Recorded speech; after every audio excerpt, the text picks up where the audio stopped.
We're all works in progress. Join me, Jenn Hart, as I wander creator spaces across the U.S. to meet artists, musicians, makers, and creatives of all kinds, to hear their stories and to find out what inspires them. We'll also play a game of 10 questions. Keep track if you like, and we'll count them up at the end. The nice thing is that the only one that can really lose this game by not getting to 10 is me. And we all get to win by meeting some seriously talented people.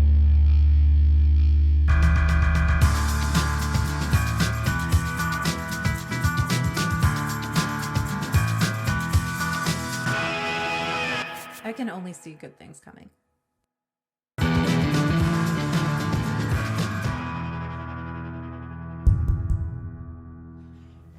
Hi, it's Jenn Hart. Welcome to the Artist 10 podcast. For episode 2, Nancy Good introduced me to Core Contemporary Gallery in Las Vegas. It's an absolutely magical art space divided into different rooms, showcasing some of her own art and also exhibition opportunities for other artists as well. We got the backstage pass and recorded in her studio, which lines the back of the gallery, where Nancy's art hangs on the walls and works in progress stand ready on easels. There's art supplies and paper and equipment from her last install, rows of paint in every color, and splatter where the art of Nancy's past pieces once were, now gone to a new home or transformed into something else. I loved that space. It made me instantly want to paint something, like being a kid again, walking into art class for the first time and seeing all those markers on the table gathered in plastic cups and a sink splattered with the last art class's project, brushes washed and set nearby. Just ready to get messy again. Art was a refuge for me as a kid, and even as an adult, it still is. I know, big surprise, right? The old brainy kid with glasses and poofy hair bit. But it's true.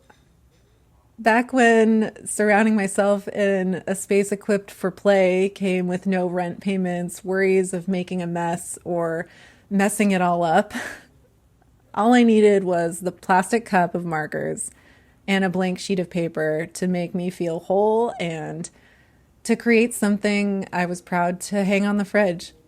Which my mom and dad always did and still do, by the way, even when it sucks. Thanks for that, Mom and Dad. It's much harder as an adult to find your way back to that place, even, or maybe most especially so, when your creative work earns you a living and you're required to call up that child to play on command. Compounded with adult-sized problems and grief that comes with loss and heartbreak and betrayal. And let's face it, even the nightly news sometimes can send most of us in a spiral these days. That's why I was in sheer awe of Nancy's ability to be so vulnerable with her work and to share it so willingly, both on the page and in this episode, frankly. To pour that pain into something beautiful and wild and free.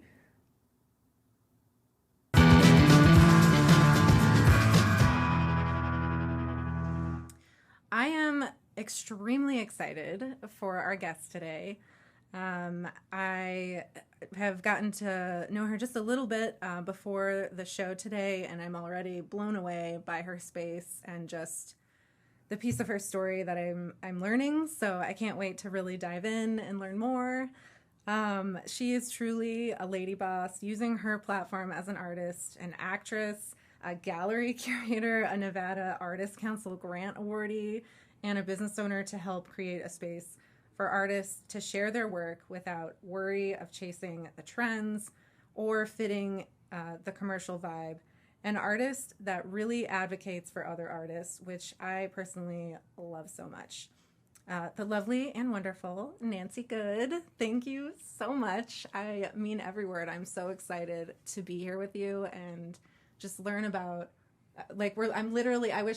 hopefully it'll come through in all the photos that our team is taking, because the space is so cool.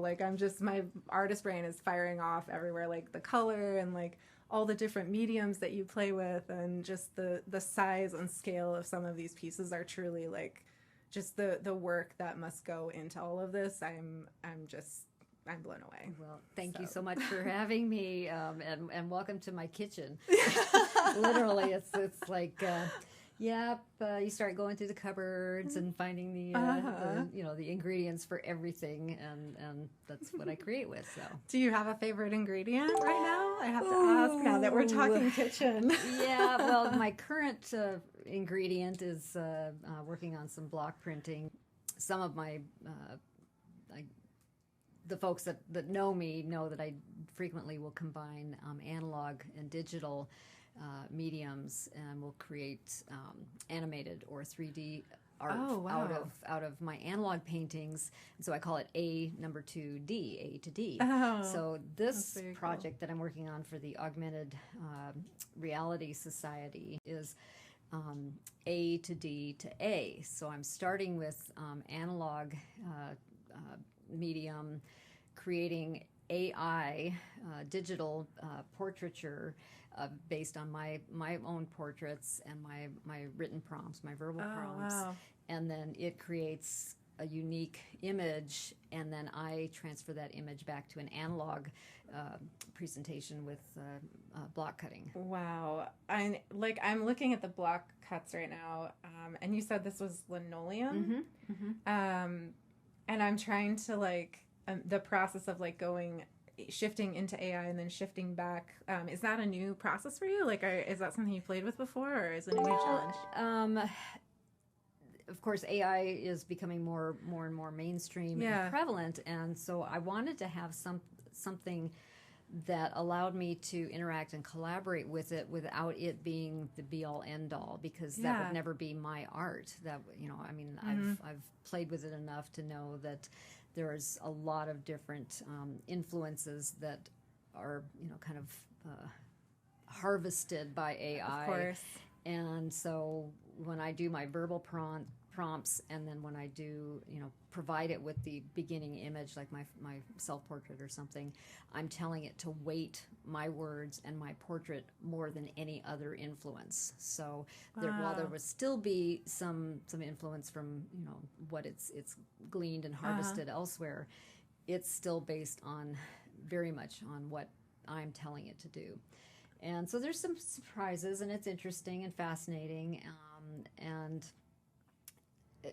I've never been afraid of using my work in a digital way, but I always want to have the hand of my artist, the analog hand, of course, in my work. And so even the the A to D, where I'm just taking a snippet, a crop of a painting, and then animating it or creating it into a 3D model, you will still see the brush strokes or the dots or things, and know that that's coming from an analog place first, and then animated digitally. So this lets me just kind of get to the digital and then backtrack or move forward back to analog, because I think we have to have the hand in our art. I 100% agree. And I think that's what so many people, there's so many discussions going on right now about AI, but I think you also brought up an interesting point that it's probably not going anywhere.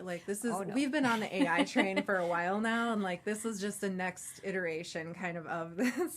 I mean, every filter on Instagram or TikTok, that's AI. Yeah, if you use any Adobe program, all of those things have had AI built into them for years. So decades, actually. Yep. Yeah, decades. So I mean, it's so cool though that I love that you're taking the time to really make sure that your voice is still in the work. And I think that's really that's what it is to be an artist, right? I mean, would you agree with that? That you're giving your voice to the world. And so being able to use AI as a tool rather than a way just to produce, more, I think is really, it's really cool. And it's also really noble, I think, because there's a temptation, I think, out there for people to just make an Instagram account that has 1 million grabs from AI, and some of the AI works are spectacular and beautiful and mesmerizing and magical and mysterious, but I still want to see the artist's hand, and I want to hear the artist's voice, see the artist's voice, because I mean, I frequently use a hashtag, I paint what I can't say. Oh, I love that. Because art is a language, and it's the way we express ourselves very uniquely as to who we are individually, but also in relationship to the whole of our humanity and a community and our species. I mean, we're, a bizarre, very bizarre species. We are that. And we're constantly trying to find ways to not only express ourselves, but almost validate ourselves and our reason for being and our self-worth. And so, to me, using AI does not help me validate my presence on this earth.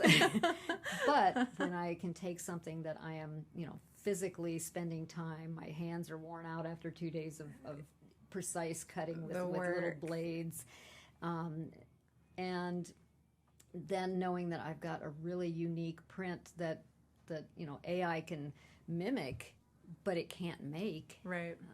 I mean, even if it were machined, with a 3D printer to create a block to print from, you'd still never have the cut marks, the sometimes the blood when you poke yourself. I mean, it's there's so much about the human hand that we need, because that is the only way that we actually celebrate who we are as a species. I totally agree with that. It's how you make your mark. Literally, you're making it. Yep.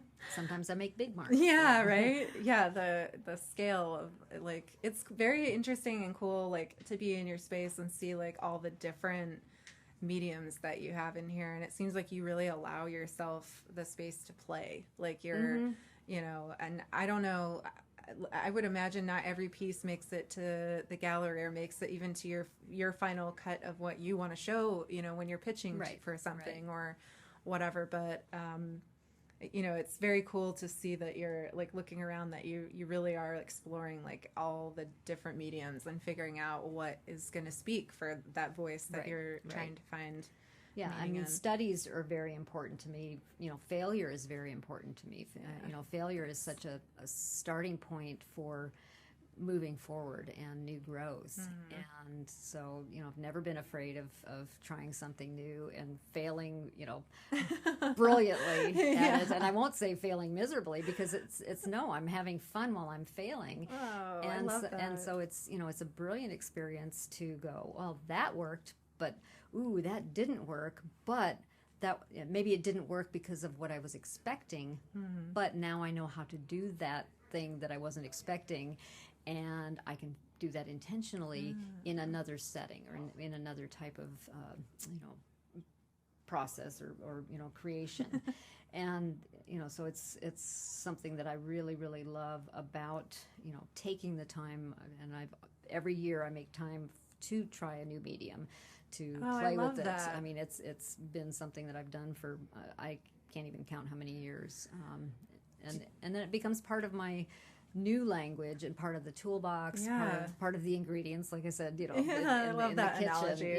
Yeah. Well, and just an evolution too of your work, So it's not, because I would imagine if you were just only working in acrylic or only working in watercolor, you would at some point you might get bored. I feel like as artists we need that little bit of exploration to kind of spark things. Well, stimulation. Creating new synapses. I mean, when I'm making mistakes on something, I'm creating new synapses. When I'm seeing the mixture of bizarre mediums, whether it's alcohol, like rubbing alcohol with different inks, and the surprises that happen with that. But then also adding some unexpected other mediums that I wouldn't normally think of doing, and going, ooh, well, this created something very bizarre, almost like fused glass, even though it was not fused glass. It was paint. It was acrylic, and the way the chemical interactions happen. And whether or not I will pursue it more in depth and refine it, that remains to be seen. But I've got time, and if I don't have time, so what? Then it's just another ingredient that it didn't work in that particular I'll find another dinner cake that to day. make. Yeah. Oh my gosh. Do you have one? Can you think of a thing you've tried like that with a medium or like a combination of mediums that was just like you were like, whoa, I did not expect that. Yes and no. I've tried a lot with a way of making it like on glass, so you can paint a little ridge and paint something and it looks like stained glass, but I've forced it to do other things that it wasn't meant to do.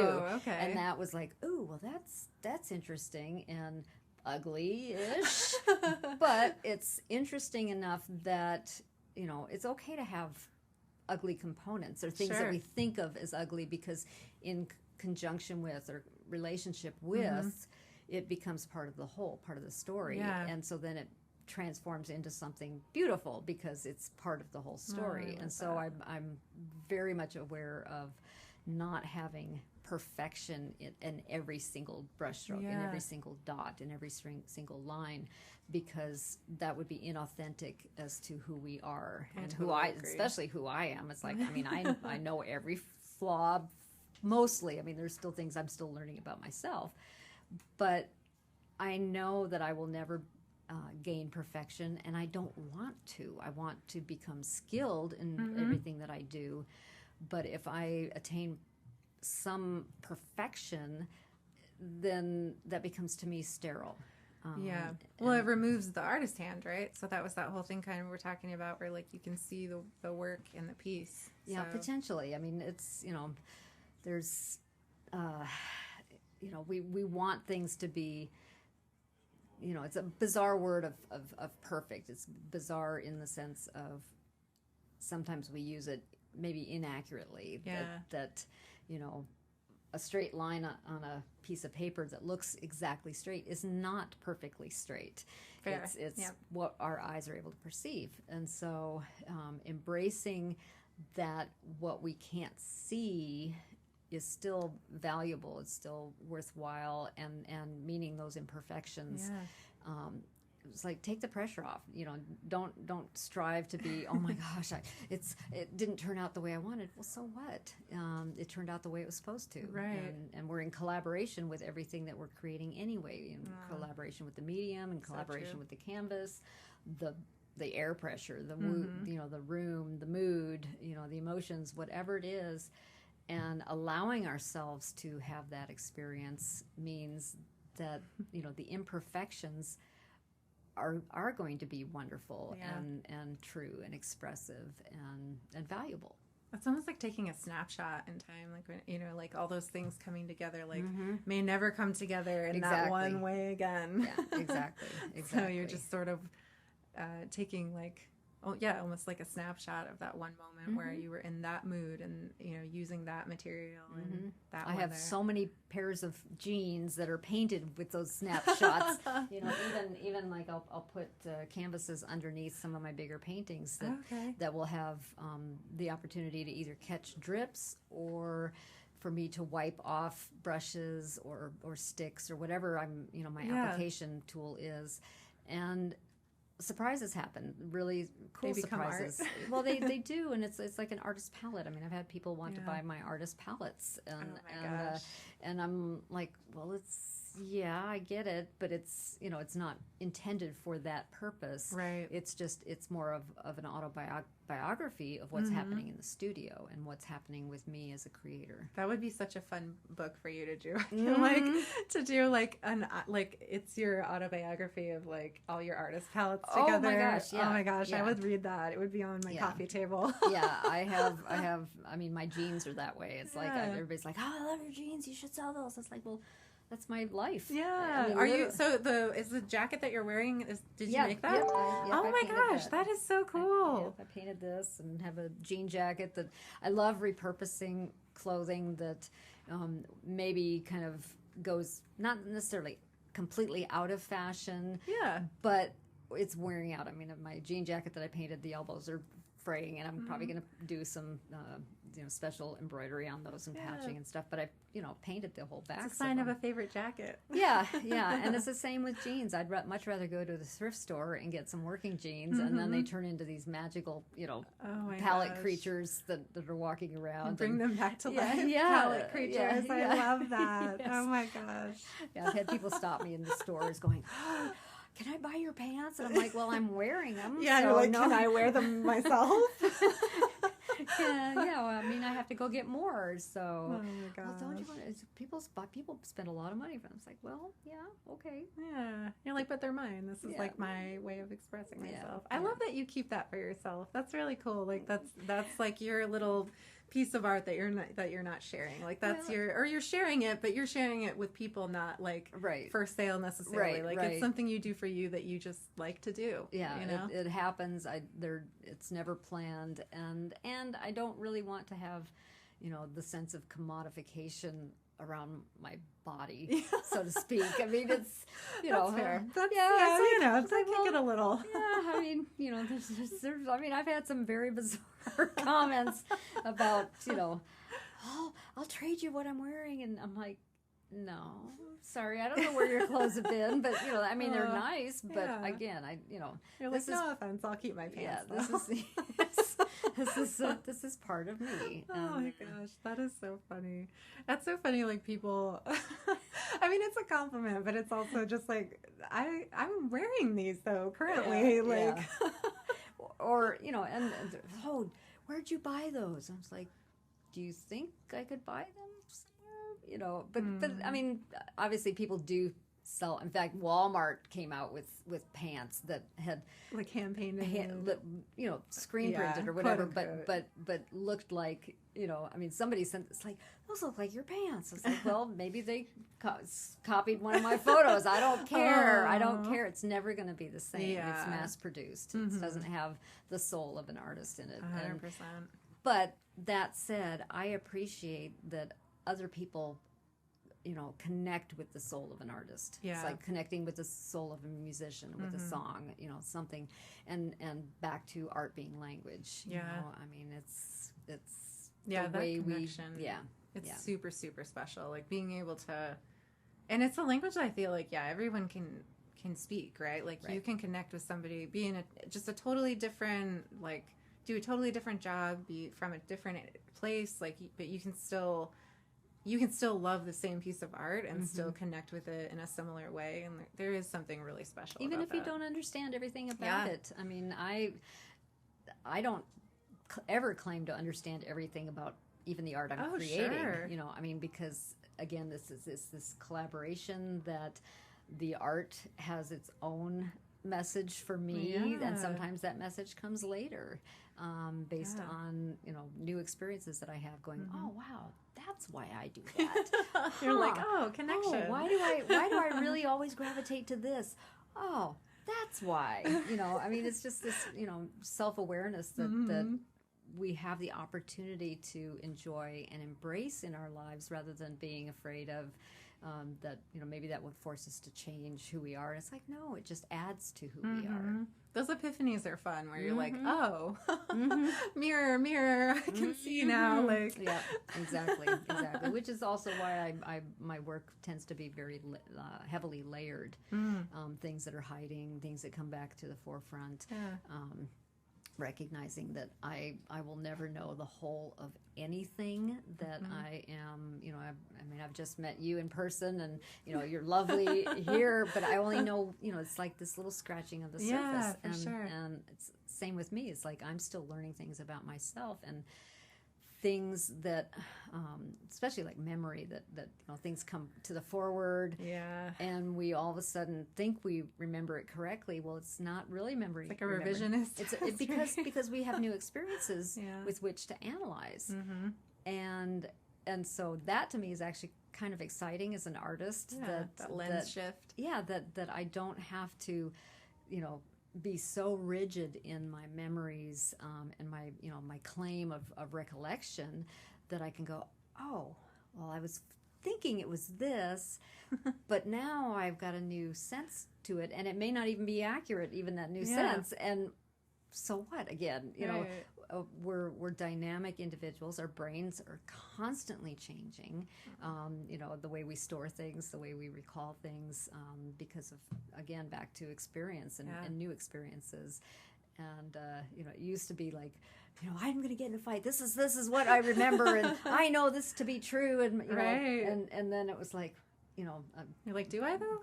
Exactly. And especially when you start diving into the science of memory, and you realize how much it's documented that we change. Right. We change who we are in our own memories because of a tendency to want to look better sometimes. Yeah. But also to maybe seem wiser, and it's this bizarre way that we want to present ourselves, but also that we want to remember ourselves, that maybe we wouldn't treasure ourselves as much if we kept going back to the memories of going, oh wow, it's almost like to protect a little bit too, right? Like you're almost like your subconscious is like, we're gonna sweep that aside. Yeah.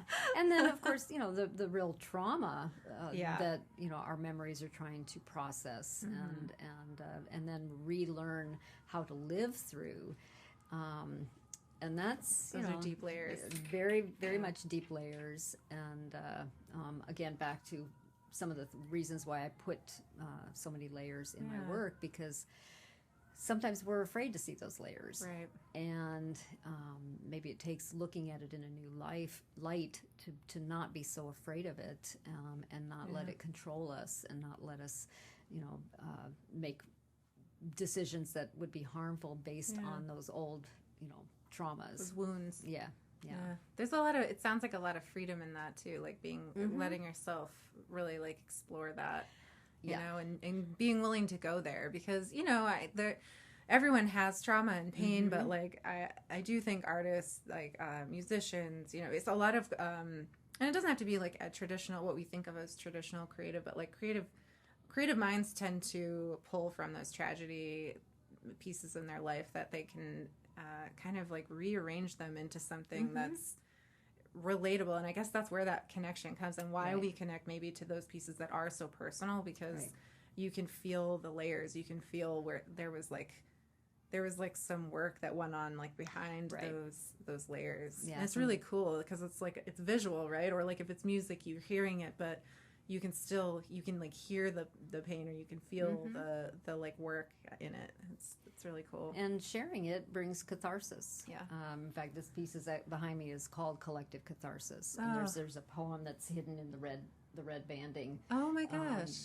That helps. I'll have to take a closer look at that one. Yeah. But that's part of another of my visual languages, that I will hide things in plain sight, that people will have to literally shift their perspective in order to see it. Oh my gosh, I love because the that. way the light, look at it in a new light, people, because we don't know everything about everything, and how boring would it be if we did, and so, acknowledging that we all need healing, we all need catharsis of some sort.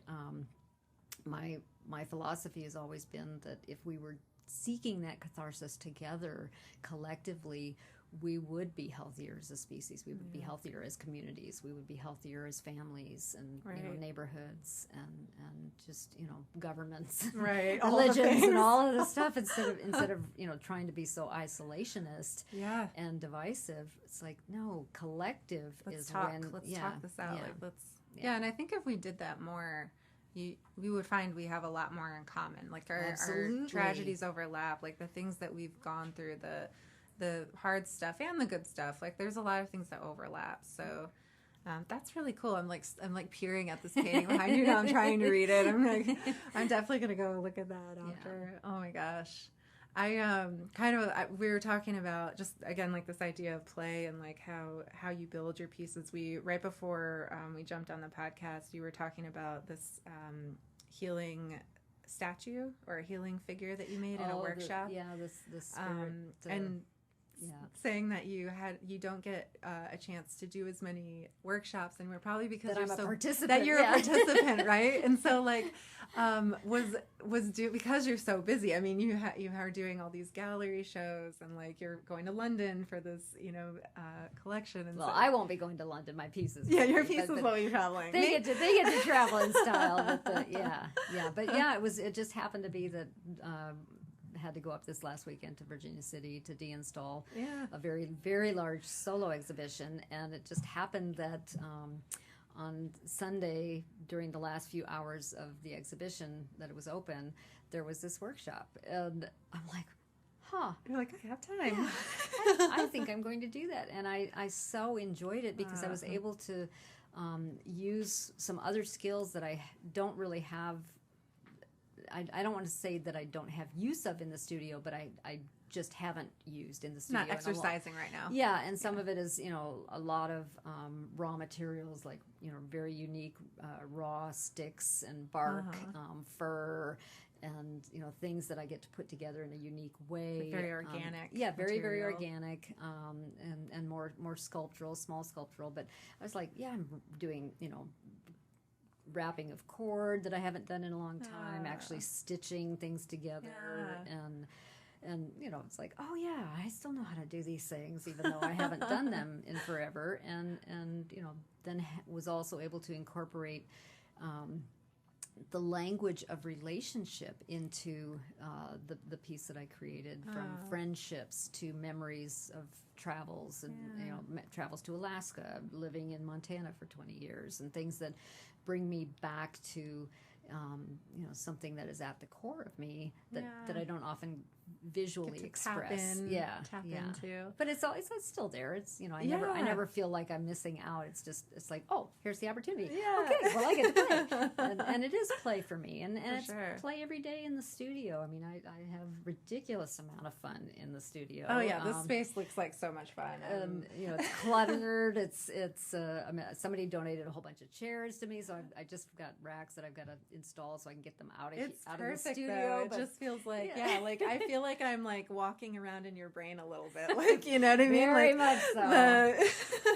All the little like ideas and things that are coming to life, and all the tie-ins and it's funny that you say that, because I actually have a little small sculpture in the bathroom that has the UV lights on it of what I call my brain. It's a little painted this little UV pigments on a brain on a light bulb, and it's like, yep, that's my brain. Oh my gosh, I love it. Let's talk about that for a second. So the space is like already just like so cool, and like so many amazing things to check out. Like you could spend hours here just looking at all the pieces and looking closely and finding all of the hidden details and exploring not just your amazing work, but the other artists that you've invited into the space and are showing their work. But you also have like intentionally thought, like I feel like every inch of this space is so intentional. Like the bathroom having these amazing, cool, like canvases and like art sculptures and things in them that have these like illuminated black light glowing. Like it's just like so cool and so unique, and I feel like it also invites like a little bit of discovery into the space. So like someone coming in, it does feel a little bit like, come on and wander, like see what you can find. There's a lot to see here. So I love that. I so enjoyed getting to get just a peek. Like I feel like I'll be back like after the show at some point. I'll come back and like bring my husband down here, and we'll just wander around and check it out, because it's just so cool. Yeah, so with the art that I've returned, I'll be actually changing out the art that's in the hallway, and it is very UV reactive, and it's fun. And for me, that's part of the delight of using certain pigments that trigger a response that people don't often expect. Some people are old enough to remember a lot of UV and blacklight stuff and art, and then others are just going, oh wow, that's, like rediscovering it, or seeing it for the first time, and going, oh, you can do that. It's like, yes, you can do that. Yeah. You can still be a fine artist and then play with UV pigments. It's like, it's okay, people. Yeah, just the sheer number of mediums you're playing with is just really cool. It's like, I was wondering when we were just talking about the workshop you mentioned. Did you say you were from Montana originally? Lived there 20 years. Yeah, I'm not born there, but that's where I figure I grew up. Okay, as you were raised. As an adult. I don't think you really grow up from in your childhood. Sure, yeah. It's like 20 something to 40. That's when the you start learning growing age. up. Yeah, that's when you start growing up, and partly by choice and partly by need, but yeah. And hopefully retain a little bit of that child. Yeah. Oh, the child's always there. Yeah. It never leaves. I was, and that kind of leads me into what I was thinking of asking you. I know, like, as artists, like, a lot of artists experience some sort of, first making or like a creative endeavor, like when you're very young, and that like sparks like your kind of just delight with, creating and building or like making or whatever brings that joy, and I'm just wondering what yours was like. Do you remember what your first memory of really making something, anything, like any kind of medium? I've got a lot of memories of making. We had early family divorce and trauma, so a lot of things influenced my childhood in ways that, on the surface may seem bad, but on the core of it is actually good because it's been foundational in who I am. Sure. But we didn't have a TV for a long time, so I would write stories, would play with the little teeny tiny ceramic animals that you'd buy at the old Hallmark stores, and make whole towns in your lawn, in a couple of 3 square inches. Oh my gosh! But also, my first memories of making as a musician, learning how to play piano and guitar at a very very young age. Cool. And drawing and sewing. I've been, my mother taught us how to cook when I was 6. Sewing was about the same age too, so it's like always learning and creating and finding ways to make something that wasn't there before. And some of it was escapism. I definitely know there's certain childhood traumas that those little animals were definitely escapes. Yeah. But in a beautiful way, in a healthy way, in a way that still helped me retain a childlike sense of wonder and play. Helped you process kind of what was going on without losing that. Exactly. Yeah, that's really cool. I do remember my grandparents had a toy room, and I remember how little set, there was like a metal like suitcase that unfolded, and there were like a bunch of these little horses, and like I wonder if they were similar. It would be in that same kind of line. These Hallmark had a whole zoo of any kind of animal from but all these little just ceramics, and they were glued to a little square of cardboard, and we'd save our allowances, and it's like, oh, I want the bunny, or I want the turtle, or I want the dog, or I want the whatever type of dog, and it's just the things that helped us stay joyful and playful. But I also loved just creating things with rocks. Rocks are endlessly fascinating to me. Did you have a pet rock? I'm sure I had pet rocks, but I also mostly just they would be more treasures than anything.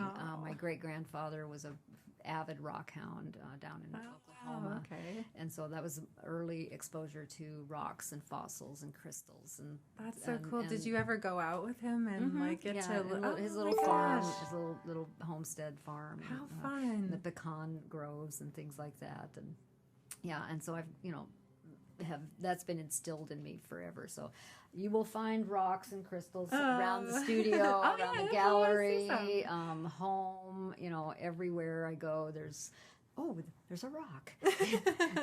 Might not look like much to somebody else, but that's a really cool rock. Oh my gosh. It's like something you can't turn off. It's no. And I like that. To me, it's like we should be always engaging with a sense of wonder with our natural world. Yeah. And if we're so blasé about the environment around us, we will never connect with it, which then means we don't care about it, which then we see what's happening to our environments on many levels.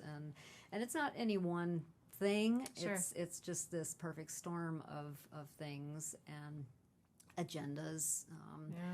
And I'm as guilty as the next person with it's like, well, I want to dig up and create a garden or this or that. It's like, well, yeah, but how many things did I kill to dig up that garden? Whether it's earthworms or bugs or microbes or whole little microcosm environments that are habitat to something. That just because I'm bigger, I'm more important. Right. Just because I want to have food, I'm more important, and I'm going to take your food. So it's like, you have kind of find the balance, I guess. Exactly. It's such a complex problem too. I feel like just being, because I feel like in general people want to help, they want to do the right thing, and try to, lessen their impact, especially now that it's so much more known, that we, the things we are doing are definitely affecting our planet. But it feels like a big task, doesn't it? To take on, and it's kind of where I almost feel like, or I don't know, what do you think? What is it just taking on one thing?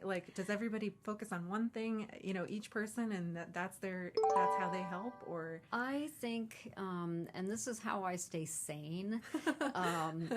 I will focus. I will focus on the things that I can make a difference in, and so the gallery, my studio space here, the nonprofit, for mentorship, showing up, for the people in my life, my family, my home, things that are so traumatic that are happening worldwide. It's so easy to get lost in and disheartened by, and depressed by, and affected by. And my choice for sanity is going, okay, what can I actually make a difference in? Well, my little world here, my little, my hood here at New Orleans Square and Commercial Center, that I just love. It doesn't have to be monumental, if it's just taking care of, however many artists over however many years, or doing my own shows that people have an opportunity to have a dialogue about something that they wouldn't normally. That's to me making change and making the world a little bit better. I don't even know if somebody with $1 bazillion can change the world to a better place, because I think that person, their agenda would be always suspect anyway, even if it was completely altruistic, because we are a suspicious species. We're like, well, why are they doing that? And is it really helpful to the whole world, or is it just helpful to a certain block of people? Or there's so much gatekeeping based on somebody's idea of what the solution is. Well, maybe that's not the best solution for everyone as a whole. And so it's if we're concentrating on the things that we can make better individually in these little pockets, starting in our corner of the world. Exactly. And if everyone did that in their corner, then all those corners would come together. And authentically and honestly did that, instead of saying they're going to, or still. I mean, we're selfish, as a species. We know that. We've got healthy self-preservation, healthy survival instincts. But sometimes it gets to the point of being too self-centered. And nobody wants to really sacrifice a lot, and I understand that.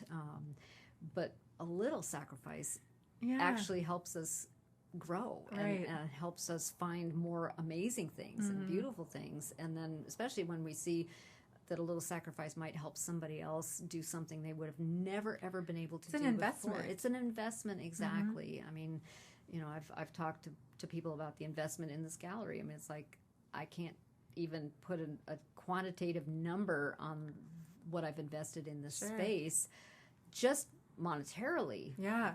But time, I've never been Endless, paid. Right? Yeah, time. I've never taken a salary. I've never been paid for anything that I do here. I'm joyful if I sell a work of art because it helps me pay the rent here. And it's mostly my art sales that covers the gallery.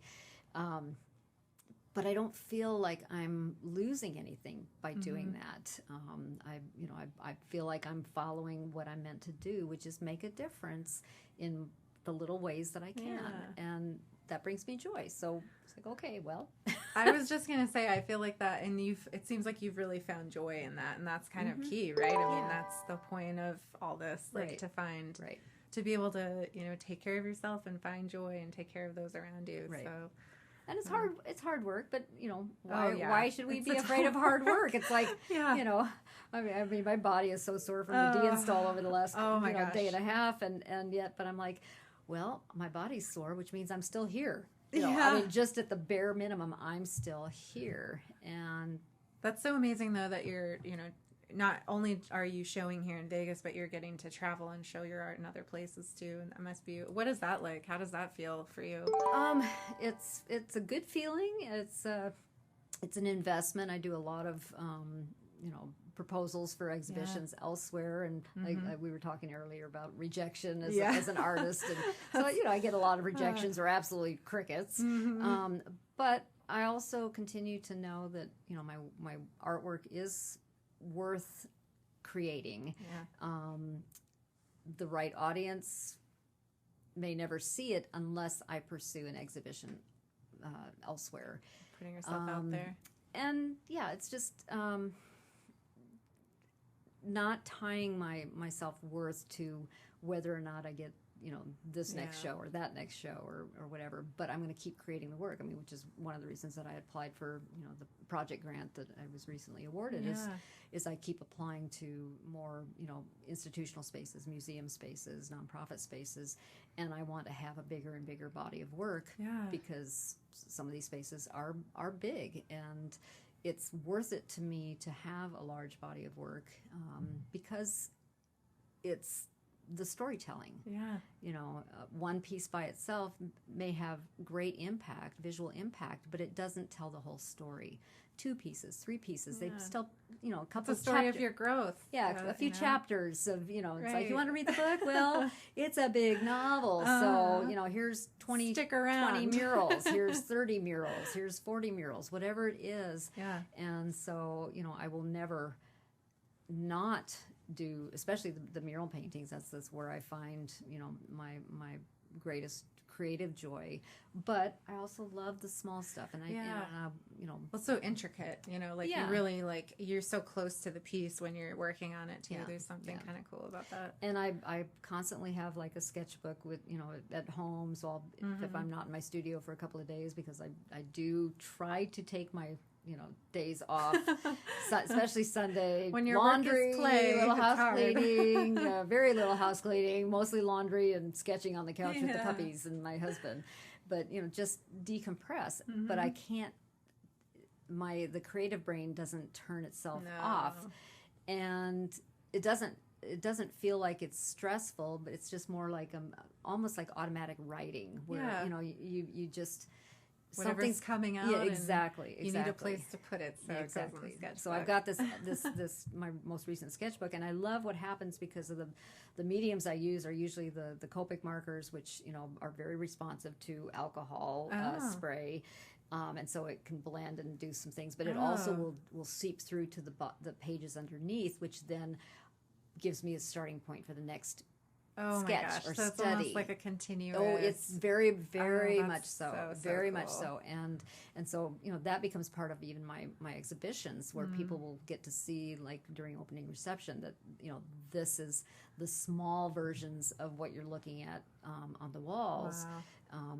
That even though they're teeny tiny marks, they still have the same visual impact and the same energy and the same strength of language. I love the idea of your like painting evolving through. It's almost like one of those flip books. Oh, yeah. It's like the art evolving through the different layers of the sketchbook. There's so many metaphors. I love it. Oh, exactly. And I am, I'm a songwriter too, so I am a creature of metaphors with everything that I create, because it all is part of our story. It all matters.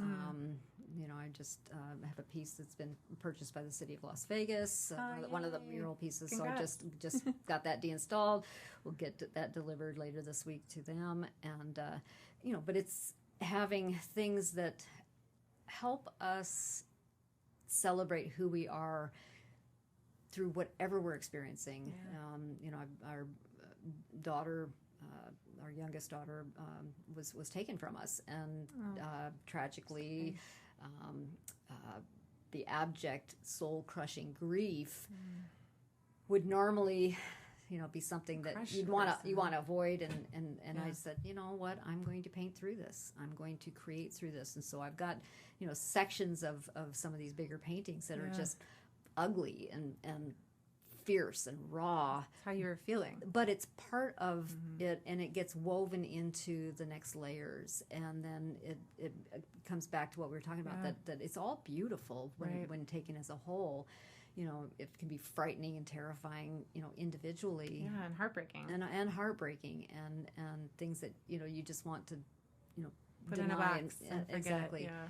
And I painted through that whole experience, and actually did a very unique self-portrait series from the very morning after learning of her death, that documented my face every morning for almost about a year, and I publicly on Instagram. Oh, wow. But talked about the acknowledgement that we all know grief, we all know this trauma, we all know what it feels like to hurt, to weep, to wail, to gnash. I mean, these are the moments where you're gnashing teeth and screaming. But yet I could see a week later a tiny smile start to come. 2 weeks later, a bigger smile. A month later, maybe a little laugh. Not quite as what it is now. Sure. 2 months later, dancing.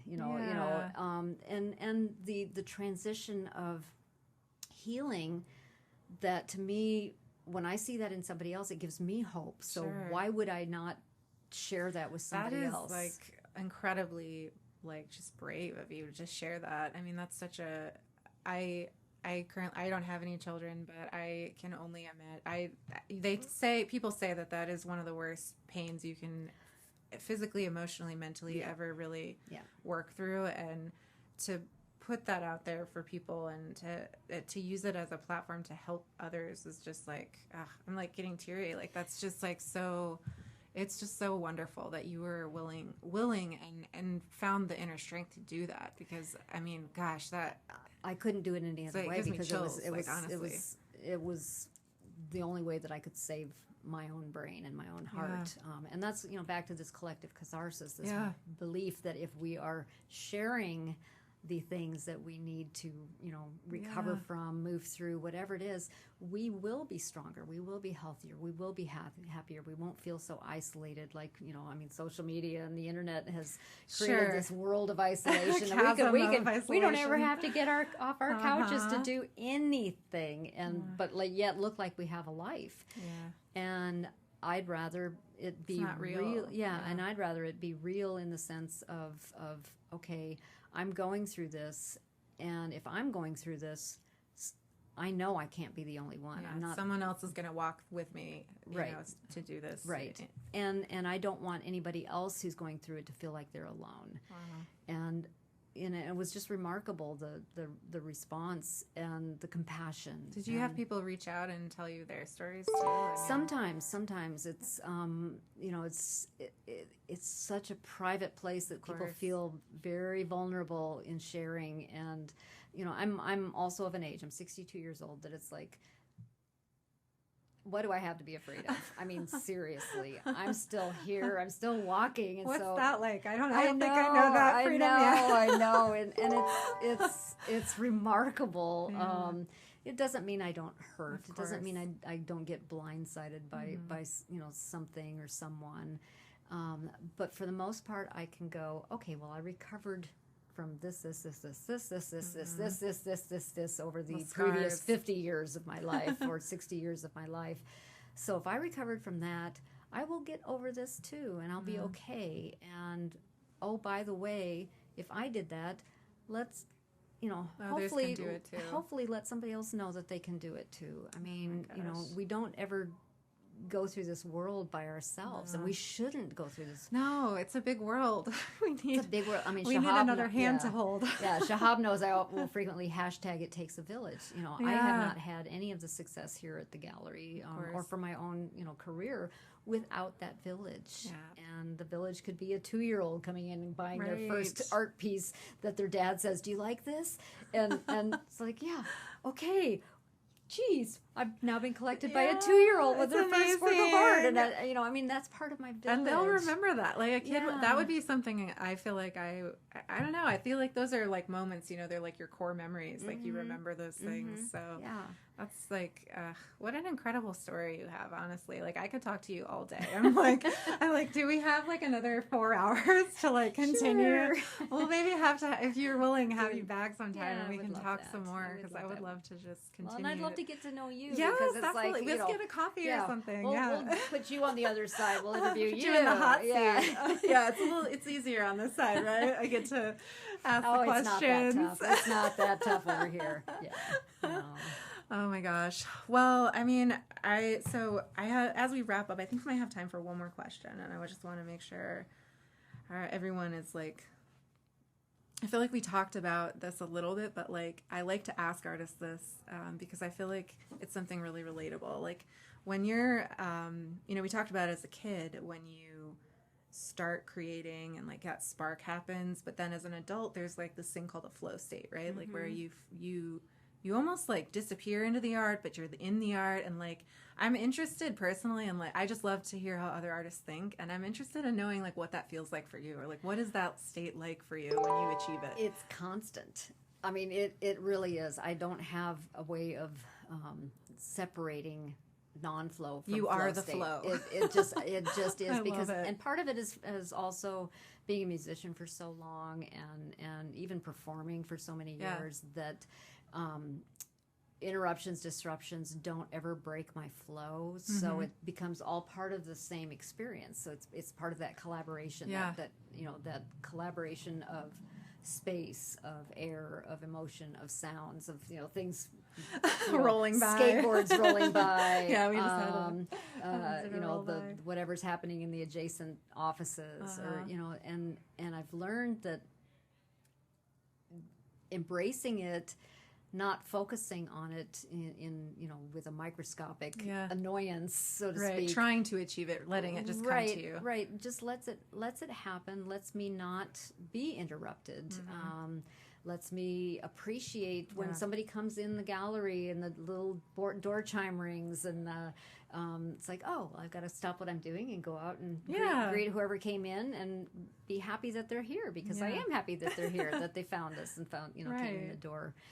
So the flow never stops, and I'm sure that's been part of maturing, maybe, and I don't want to say mature emotionally, but mature physically, because I'm sure I have plenty of immature moments myself, but it's more of an appreciation, a mature appreciation for whatever the day is going to bring, whatever the moment's going to bring, and not trying to fight it. So the flow stays. I love that. I'm going to put that on a sticker or something. The flow stays, guys. The flow stays. You can try what you want, but the flow stays. Do what you may, but the flow stays. Oh my gosh, I love it. So one last question before we say see you later. I like to end the show by asking creatives to shout out a favorite Vegas creator, since that's where you're creating currently. And then one that maybe we would have to travel for to nominate for the show, a future show. Okay. Well, Kim Johnson. Okay. Here locally, Las Vegas. Amazing. Yes, amazing artist. Works a lot of very unique and original materials into her work, from small to massive scale. And out of Las Vegas, A. Perry, out of Virginia City. She also happens to be the executive director for St. Mary's Art Center up in Virginia City, but is a brilliant artist herself in a lot of different mediums. Amazing. And, yeah. Oh, well, thank you I so can much. connect you. Yeah, that would be amazing. We want to speak to all artists, so I think that'll be super fun. I have a long list of other artists, but Perfect. it's like, you only asked for 2, so I'm only giving you 2. We'll take them all. If you were following along and counted up my questions, head over to TikTok at the Artist 10 Podcast and comment how many you think I got. I will not guarantee there'll be 10, but we will follow this week with a total. And if you're an artist, designer, or creative, please leave us a question in the same comment and we'll pick a few to read and answer on the show next time. And just like that, it's a wrap for episode 2 of the Artist 10 Podcast. No worries, there's plenty more inspiration, know-how, and creative collabs to come. In the meantime, follow me on Instagram at Hearthouse Creative or TikTok at the Artist 10 Podcast. And please click that follow button to subscribe on Spotify, YouTube, or wherever you feed your brain from. Till the next time, I'm Jenn Hart. Keep creating, artists. This episode of the Artist 10 Podcast was recorded at Core Contemporary in Las Vegas. The show was produced by Hearthouse Creative. Photos and video content were captured by local content creator Shahab Zargari at Shahab Zargari on Instagram.